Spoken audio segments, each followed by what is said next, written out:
po ang litrato na hawak ko ngayon. Ang litrato ng isang simpleng gwardya, ang litrato ng isang simpleng tao na nagnanais ng isang simple at disenteng buhay sa ating bayan. Si Rolly Panessa po ay 15 taon ng gwardya, nagpapakahirap para itaguyod ng disente ang kanyang pamilya. Nagpapakahirap para sa ganon may taguyod sa kabutihan ang kanyang buhay at nagnanais na magkaroon ng isang maayos na kinabukasan. Isang simpleng sibilyan na nagnanais ng katahimikan sa buhay. Pero noong Oktubre 5 po, nabago ang lahat ng kanyang kagustuhang kasimplihan. Hinuli po siya ng mga elemento ng Philippine Army. Kasama po ang kanyang asawa, isang manugang at isang anak. Pinosasan, tinakpan ng mga mata at dinala sa hindi nila malamang lugar hanggang matuklasan na ito pala ay Camp Vicente Lim sa Laguda.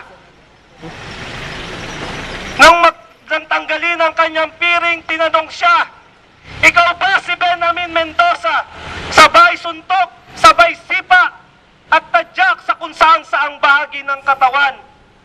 Ang isang simpleng gwardya ngayon ay pinaparatangan na si Benjamin Mendoza na isang mataas na pinuno di umano ng mga komunista sa ating bayan. Mahalaga po ang kaso ni Rolly Panessa sa lahat na nagnanais ng disenteng buhay, sa lahat na nagnanais ng maayos na kinabukasan. Dahil pwede pong maganap ang nangyari sa buhay ni Rolly Panessa sa atin po, sa ating kapamilya, sa lahat ng mahal nating sa buhay, kahit na dito tayo naninirahan sa Metro Manila. Pwede pong ang ating tahimik na buhay ay guluhin ng mga militar at ng mga sundalo o ng mga pulisya dahil lamang gusto nilang madakip ang di umano'y pinuno ng mga komunista.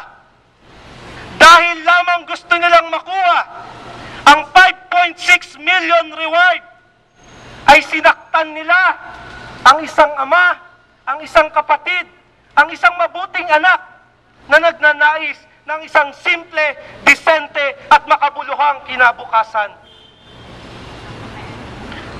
Ang sabi po ng ating Pangulo, nasa matuwid na daan na raw tayo. Ang sabi po ng ating Pangulo, wala daw paglabag sa karapatang pantao sa ating bayan. Bakit hanggang ngayon nananatili si Rolly Panessa sa kulungan? Bakit hanggang ngayon patuloy na hinaharas ang kanyang pamilya? Wala na bang paglabag sa karapatang pantao sa ating bayan? Nasa matuwid na daan na ba tayo? Kung nagpapatuloy ang paglabag sa karapatang pantao ng isang simpleng tao na nais lamang ng isang disente at simpleng buhay. Kaya po mga kapatid at mga kasama, narito po ang mga taong simbahan para makiisa sa kapatid nating si Rolly Panessa at sa kanyang pamilya. Kami po ay naririto para itaguyod ang pangarap ng isang Rolly Panessa, ang pangarap ng isang simpleng tao na isang simpleng buhay at maayos na kinabukasan na patuloy na nilalabag at niyuyurakan ng ating pamahalaan sa pamamagitan ng Armed Forces of the Philippines at Philippine National Police. Pagmasdan niyo po ang larawan ng isang simpleng tao na ngayon ay naghihirap ng walang kasalanan. Pagmasdan niyo ang muka ng ginulpe, ng tinodyo, ng pinagmalupitan ng mga tao na dapat sana'y nagtataguyod ng ating karapatan, ng ating dignidad, dahil tayo ay kawangis ng Panginoon. Ang sabi ng militar, NPA naman daw ang hinuli nila.